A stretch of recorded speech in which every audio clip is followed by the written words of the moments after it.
Du hành thời gian nghe có vẻ như chỉ có trong phim khoa học viễn tưởng, nhưng thật ra nó lại được các nhà khoa học nghiên cứu một cách nghiêm túc. Nền tảng lý thuyết cho ý tưởng này đến từ thuyết tương đối của Albert Einstein, trong đó không gian và thời gian không còn là hai thứ tách biệt, mà hòa quyện thành một thực thể bốn chiều, gọi là không thời gian. Theo Einstein, thời gian không trôi đều đặn như chúng ta vẫn nghĩ, mà có thể bị làm chậm lại hoặc kéo dài ra tùy theo vận tốc chuyển động hoặc độ cong của không gian. Điều này tạo tiền đề cho một kiểu du hành thời gian theo hướng một chiều, đến tương lai. Khi một vật thể di chuyển càng gần với tốc độ ánh sáng, thời gian trôi qua với nó càng chậm hơn so với người đứng yên. Đây là một hệ quả thực tế, không phải giả thuyết, và nó đã được chứng minh qua nhiều thí nghiệm. Một ví dụ nổi bật là với các phi hành gia hoặc vệ tinh bay quanh trái đất, thời gian trên đồng hồ của họ thực sự chậm hơn một chút so với đồng hồ trên mặt đất. Dù độ lệch này rất nhỏ, chỉ vài phần triệu giây, nhưng nó hoàn toàn có thật và cần được tính đến trong hệ thống định vị GPS. Nếu không hiệu chỉnh theo lý thuyết tương đối, tín hiệu GPS sẽ bị sai lệch hàng trăm mét chỉ sau một ngày.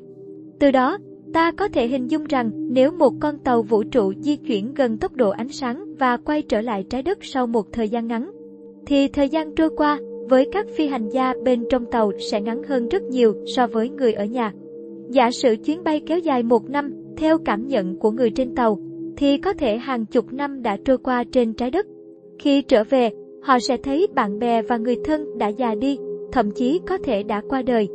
Còn họ thì mới chỉ trải qua 1 năm ngắn ngủi. Đây chính là một dạng du hành thời gian đến tương lai, hoàn toàn phù hợp với thuyết tương đối. Tuy nhiên, điều này chỉ đúng khi xét đến chiều thời gian tiến về phía trước. Còn chiều ngược lại, tức là trở về quá khứ, thì lại là một câu chuyện hoàn toàn khác. Câu hỏi về khả năng quay ngược thời gian mở ra hàng loạt nghịch lý, khiến các nhà khoa học đau đầu trong nhiều thập kỷ. Nếu ta có thể trở về quá khứ, liệu ta có thể thay đổi nó? Và nếu có thể thay đổi, điều đó sẽ tạo ra những mâu thuẫn logic như thế nào? Một trong những nghịch lý nổi tiếng nhất là nghịch lý ông nội. Giả sử một người du hành thời gian quay trở về quá khứ và vô tình làm cho ông nội mình không bao giờ gặp được bà nội, đồng nghĩa với việc người cha sẽ không được sinh ra, và chính người du hành kia cũng không thể tồn tại.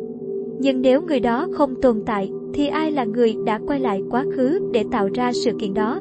Câu hỏi này không chỉ gây rối rắm về mặt lý luận, mà còn đụng đến bản chất sâu xa của nguyên nhân và kết quả. Trong vật lý cổ điển, nguyên nhân luôn xảy ra trước và dẫn đến kết quả sau. Nhưng nếu thời gian có thể quay ngược lại, điều gì sẽ xảy ra nếu một kết quả lại quay về và ảnh hưởng đến chính nguyên nhân đã tạo ra nó? Đây là kiểu vòng lặp nhân quả mà vật lý hiện đại vẫn chưa có câu trả lời rõ ràng. Một số nhà vật lý đã đề xuất rằng vũ trụ có thể tự điều chỉnh để ngăn chặn các nghịch lý kiểu này xảy ra. Giống như thể nếu bạn cố gắng thay đổi quá khứ, thì vũ trụ sẽ bằng cách nào đó khiến điều đó không thành công. Đây được gọi là nguyên lý tự nhất quán của Novikov. Một giả thuyết thú vị cho rằng các sự kiện có liên quan đến du hành thời gian phải luôn nhất quán với nhau, không được mâu thuẫn. Tuy nhiên, những ý tưởng này vẫn còn nằm trong phạm vi giả thuyết. Chúng ta chưa có công nghệ để quay ngược thời gian, cũng chưa có bằng chứng cho thấy điều đó là khả thi. Nhưng điều đáng chú ý là, về mặt toán học, phương trình của thuyết tương đối cho phép tồn tại những cấu trúc gọi là đường cong thời gian khép kín, nơi mà một vật thể có thể quay lại chính điểm xuất phát của mình trong không thời gian. Một số mô hình như hố sâu hoặc lỗ sâu, wormhole, được cho là có thể kết nối hai điểm khác nhau trong không gian và thời gian. Nếu có thể đi vào một đầu của wormhole và đi ra ở đầu kia vào một thời điểm quá khứ, thì lý thuyết cho thấy ta đã thực hiện du hành thời gian. Nhưng để làm điều đó, cần có những điều kiện cực kỳ khắc nghiệt và hiện vẫn nằm ngoài khả năng kỹ thuật của loài người. Tóm lại, du hành thời gian là một khả năng được cho phép trong khung lý thuyết của thuyết tương đối, đặc biệt là khi nói đến việc đi tới tương lai. Tuy nhiên, quay ngược thời gian lại là một thách thức lớn với nhiều nghịch lý chưa được giải quyết. Trong phần tiếp theo, chúng ta sẽ đi sâu hơn vào các nghịch lý thời gian nổi tiếng nhất, xem xét cách chúng được mô tả trong vật lý hiện đại, và liệu có con đường nào vượt qua được những mâu thuẫn tưởng chừng như không thể này hay không. Các nghịch lý thời gian không chỉ gây rối cho trí tưởng tượng, mà còn thách thức trực tiếp đến logic cơ bản của thế giới vật lý. Trong số đó, nghịch lý ông nội được coi là điển hình. Cốt lõi của nghịch lý này nằm ở mâu thuẫn trong chuỗi nguyên nhân, kết quả. Nếu một người du hành thời gian về quá khứ và gây ra một sự kiện khiến chính tổ tiên của mình không thể sinh con cháu, thì người đó lẽ ra không tồn tại để quay lại và làm điều đó. Điều này tạo thành một vòng lặp không có lối thoát. Để lý giải nghịch lý này, một số nhà vật lý đưa ra giả thuyết rằng bất kỳ nỗ lực nào nhằm thay đổi quá khứ sẽ đều thất bại vì quá khứ đã cố định. Nói cách khác, dù bạn có trở về thời điểm đó, mọi hành động bạn thực hiện sẽ chỉ củng cố thêm cho hiện tại, chứ không thể làm lệch khỏi nó.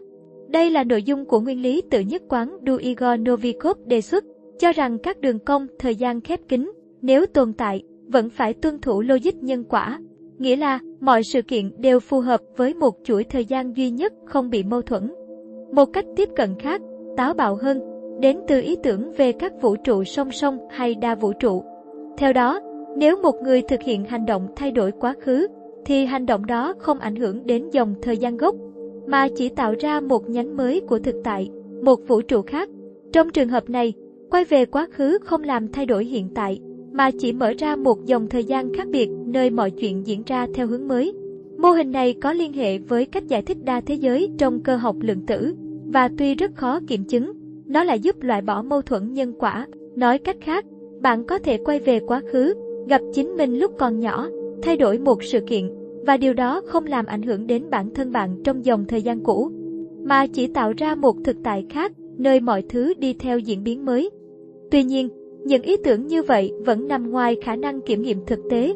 Chúng đòi hỏi phải có các cấu trúc vật lý mà hiện tại nhân loại chưa thể tạo ra, chẳng hạn như lỗ sâu, đục ổn định, có thể cho phép di chuyển trong không gian và thời gian. Về mặt lý thuyết, wormhole có thể tồn tại nếu vũ trụ có những vùng không gian bị uốn cong cực độ, kết nối hai điểm rất xa nhau. Nhưng để giữ cho wormhole mở đủ lâu cho con người hay thiết bị đi qua, cần một dạng vật chất gọi là vật chất kỳ lạ, có mật độ năng lượng âm, thứ chưa từng được phát hiện trong tự nhiên. Ngoài ra, khi xét đến các tác động của lực hấp dẫn cực mạnh gần các lỗ đen hay hố sâu, các mô hình toán học thường rơi vào trạng thái bất ổn định hoặc dẫn đến nghịch lý. Một nghịch lý thú vị khác là vòng lặp thông tin. Hãy tưởng tượng một nhà khoa học trong tương lai phát minh ra một thiết bị thời gian. Anh ta quay về quá khứ và đưa thiết kế cho chính mình thời trẻ. Người thời trẻ này sau đó trở thành nhà khoa học đó và tiếp tục vòng lặp. Câu hỏi đặt ra là thiết kế ban đầu đến từ đâu? Không có điểm khởi đầu nào cả, chỉ là một vòng lặp vô tận không có nguyên nhân đầu tiên. Đây là ví dụ điển hình cho nghịch lý nhân quả khi thông tin hoặc sự vật tự xuất hiện mà không cần một nguồn gốc. Nó thách thức tư duy logic cổ điển vốn đặt nguyên nhân làm điều kiện tiên quyết cho mọi kết quả. Thuyết tương đối không cấm tuyệt đối những cấu trúc như vậy.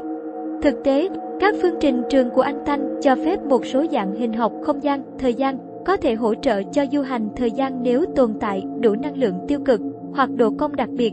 Một ví dụ là giải pháp Gödel, một mô hình vũ trụ quay có thể tạo ra đường cong thời gian khép kín. Tuy nhiên, vũ trụ của chúng ta không có cấu trúc đó, ít nhất là theo các quan sát hiện tại. Ngoài ra, những mô hình lý thuyết như tàu Alcubierre có thể du hành nhanh hơn ánh sáng bằng cách nén không gian phía trước và giãn phía sau, cũng nằm trong vùng khả dĩ về mặt toán học. Nhưng yêu cầu điều kiện vật lý vượt xa những gì hiện nay chúng ta có thể đạt được. Vậy, có cách nào để giải quyết triệt để các nghịch lý thời gian hay không? Một số nhà vật lý cho rằng bản chất thời gian trong cơ học lượng tử có thể hoàn toàn khác so với cái chúng ta hình dung trong thuyết tương đối. Trong các lý thuyết lượng tử về trọng lực, thời gian có thể là một hiện tượng phát sinh, không tồn tại như một chiều cơ bản. Nếu đúng như vậy, các nghịch lý chỉ đơn thuần là sản phẩm của cách tư duy tuyến tính, và vũ trụ có thể hoạt động theo cơ chế hoàn toàn không phụ thuộc vào dòng thời gian cố định như chúng ta trải nghiệm. Tuy nhiên, những lý thuyết này vẫn còn đang trong giai đoạn phát triển và chưa có bằng chứng thực nghiệm rõ ràng nào ủng hộ chúng.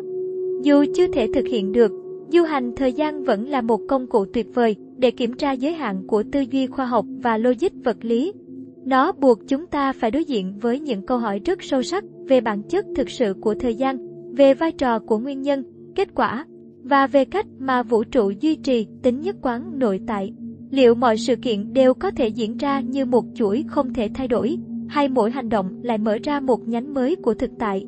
Và nếu có thể quay lại quá khứ, Điều đó có nghĩa là tương lai cũng đã được định sẵn, hay chúng ta vẫn là người làm chủ lựa chọn? Dù câu trả lời vẫn còn bỏ ngỏ, nhưng hành trình khám phá bản chất thời gian đang đưa con người đến những giới hạn xa nhất của tri thức. Thuyết tương đối mở ra cánh cửa đầu tiên, cơ học lượng tử đang nắm giữ những chiếc chìa khóa tiếp theo, và ai biết được, có thể một ngày nào đó, chúng ta sẽ không chỉ quan sát thời gian, mà còn bước xuyên qua nó như bước qua một cánh cửa. Cho đến lúc đó, những nghịch lý vẫn sẽ là lời nhắc nhở rằng vũ trụ rộng lớn này luôn còn điều gì đó chờ được giải mã.